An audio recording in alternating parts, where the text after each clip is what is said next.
Well, hey guys, what is up? Good Sunday morning to you and yours. Yeah, here we are, another live version, episode, session of 7 around 7. Hope you're having a great day so far, wherever you are, and that you got some great tennis on tap today.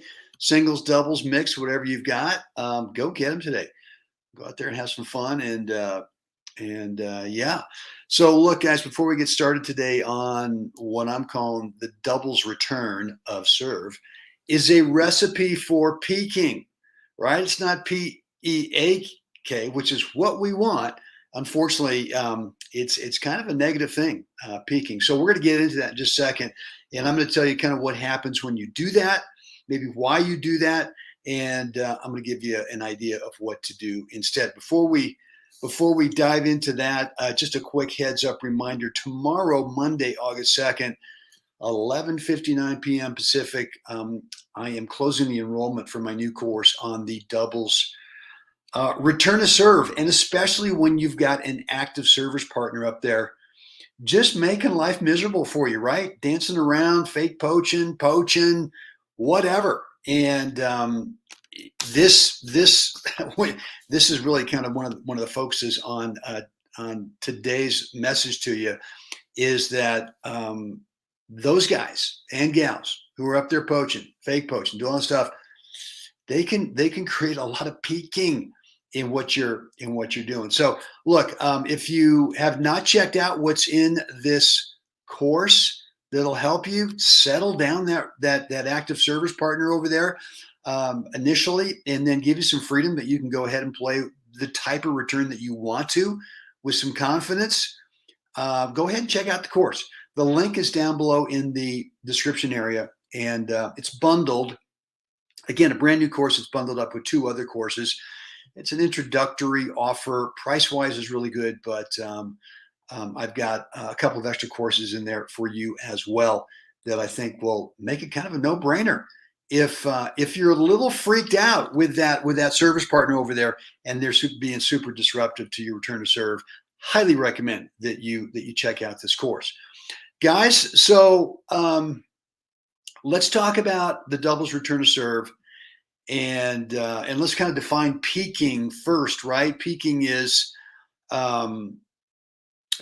where you pick your eyes up, your head up, prior to contact with any shot in the game, right? I mean, it could actually happen on a serve, right? Where you're actually looking up, but then you start to pull your eyes down, your head down right before contact, because you want to get visual confirmation of what you're about to do. Maybe you're trying to get visual confirmation of where that opponent is or where those opponents are over there. Or maybe on this return to serve and doubles, you're trying to see, hey, is that service partner poaching? And so when we peak, it really is, technically, it can throw our swing path out of alignment, but mentally, it's like the biggest hit we can take possibly, confidence-wise, because we don't trust that whatever our shot intention is, we don't trust that we're actually going to be able to execute it and hit it to our target. And so we feel this need to, well, I better see a little early what's about to happen here, just so that I can, sooner than I need to, get ready for what's coming next. So I made some notes for today, and I'm going to go ahead and bring those up. And just so that we can kind of go through this with a somewhat of an organized fashion. And here they are right here. So the doubles return to serve is a recipe for peaking, especially with an active service partner. And this is true. Your perception of what you think a poacher can actually intercept when you play a cross-court return is distorted. We really think, we have this distorted thought that anything we hit cross-court, that guy or that gal can go over there and pick it off. And it's just not true. It is just not true. So what happens is, it starts off as a negative mindset. We're already not in charge. We're already allowing that service partner to sort of be inside our head and kind of dictate, technique, dictate how we feel, dictate our confidence. It becomes a conscious stroke. We talked lately about conscious as opposed to subconscious, shot making in matches. Conscious in practice, absolutely, right? We want to be able to tinker on things, but we've got to know how to take all the stuff that we practice, all the stuff that we've worked on from the practice arena, transfer it over to the match arena, and just trust our subconscious knows exactly what to do. When we're playing a match, if we're trying to manufacture stuff to try to, goose it through that little perceived opening we think we've got, threading the needle because that poacher might go, it doesn't work out. Technique gets abbreviated, right? And what I mean by abbreviated is, so with the return of serve, the shoulder prep, the racket prep is absolutely crucial to be able to execute standard technique. And what happens here is when we are starting to take a peek out into the landscape before we make contact, we typically don't complete technique, right? As we kind of abbreviate it. Swing path gets slightly out of alignment as you pick your eyes up and you kind of pick your head up.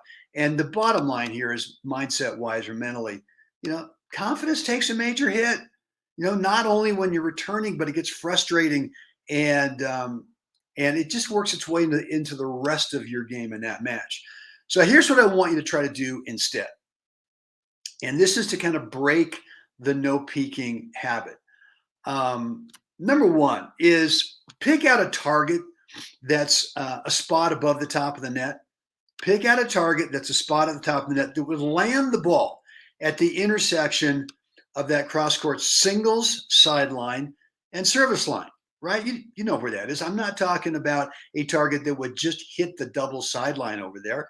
I'm talking about something, a little bit safer, not inside the alley, but right there where those two lines meet, the service line and the singles line. And don't think about trying to hit that spot, but think about what's the spot above the top of the net that if you hit that spot, that spot, that the ball is going to land there. And the reality is, if you hit that target and the server's partner poaches, you're going to be fine, right? And the next little note here is going to tell you why. But if you put it over there, most of the time they're not going to get to it. If they do get to it, they're going to be stretched out. And as a returner's partner, when I see a server's partner poaching and my partner has gone ahead and played it to that target, I'm just salivating. I'm looking for something to get popped up because I don't think they're going to be able to do much damage when they're stretched out with that volley. If that's your target, let's go to the next one. If that's your target and the server's partner leaves to poach obviously too early, obviously, you can see it out of your peripheral. You can actually see it early, right? I mean, you're going to be able to adjust and play your return up the line. And I don't mean literally up the doubles sideline. I mean safely up the area where they started from. You don't need to go into the alley. You don't need to risk that. If they leave obviously too early, then just play it where they started from, and you're going to be fine. A great way to practice this is to get a practice partner and play one-on-one doubles, right? Don't need four players out there. You guys just play points out cross court as if you've got partners, right? And the way I like to do it is have that practice partner serve for 10 minutes so that you don't blow out their shoulder, where you're serving for like 30 minutes. Do it for 10 minutes. And all that you're going to do is you're going to return to that same target over and over again and this is the big thing, while exaggerating, not looking up until well after you finish the swing. So you're building a habit of not peeking, right? And then you take that habit and you take it back out into the match. And if you practiced enough, the feeling of that. And you're going to start to trust that even if that poacher leaves where it's not obvious that you can't see it, that you're going to be okay, right? Now, look, I can't guarantee this. This is the one thing I keep telling you guys every day. There's no 100% lockdown, fail-safe guarantee, right? There's just nothing, right? So, but in terms of stroke technique on your return to serve, in terms of not peaking, so that you can execute full stroke technique, you've got to build this habit of not peaking. And the best way to do it is with one-on-one doubles. Have someone serve to you for 10 minutes. You know, maybe it's not that it's like forehand and backhand where you have a problem if you've got an active service partner. Maybe it's just one side or the other. Maybe it's just your forehand, or maybe it's just your backhand. And if that's the case, then ask that practice partner, could you just serve me backhands? And if that's, you know, for example, if that's your challenge, right? And I know for me, like if I play the ad court, if someone serves me down the tee to my forehand, I mean, I'm already over on that side, right? Where I don't have to play my return kind of across in front of that service partner. Now all I've got to do is just kind of play it forward. And again, even if they move, I feel like they're going to be stretched out. So what I'm going to do is have more often than not, I'm going to have a practice partner serve to my backhand so I can really get comfortable with that target, that spot above the top of the net that equates to when it goes over that spot, it lands right around that intersection of the service line and the single sideline. And I'm going to practice that. And the thing I'm going to do the most is I'm going to exaggerate, not peeking. I'm going to exaggerate it, keeping my head down, keeping my eyes down, and feeling where my ball is going, feeling where that shot is leaving my racket without having to look up and get a visual confirmation. And we see Fed do this. I mean, I guess if he does it, it's probably an okay thing to try to work on, right? I mean, anyone can do this, right? We've talked about hitting a Fed forehand. Well, that might be a bit of a challenge for 99% of us. But in terms of really developing the no peeking habit, anybody can do that. That doesn't require any kind of world-class, you're on the court 5 hours a day type of stuff, right? So there you go. And if you can develop this no peeking habit, I think what you're going to find is that mentally, whatever you're doing right now is probably going to improve. The course that I mentioned earlier to you is there are a couple of technique tweaks that I feel are needed on the return to serve, especially to be able to consistently hit that target. There are some tactics in terms of, well, how do we get that active service partner to not be active? How do we get them to settle down? How do we keep them over there and stay put? And tactically, this course is going to show you how to do that. So, guys, look, there you have it. Let's get back to here, right here. Boomski. Okay, good. All right, well, there you have it. Look, would love to get your feedback, your questions, your remarks, comments down below in the comments area. Let me know whether you're on Facebook or YouTube. And or even better, you can shoot me an email, brent@webtennis.com. And love to read your stuff. Absolutely promise to respond. It may take me a day or so, just based on what's going on here on this side of things. But promise to get back to you.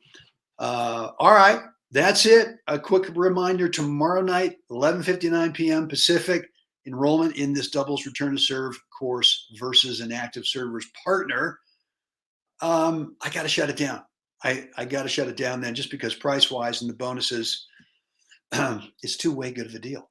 I can't keep it going. So if you've not taken a peek at it, taken a look at it, down below in the comments area is the link that will take you over to where you can check it out and enroll if that's what you want to do. Guys, it's time. All of us, we got to get out there today. We got to help someone else have a spectacular day. Guys, I'll see you again tomorrow.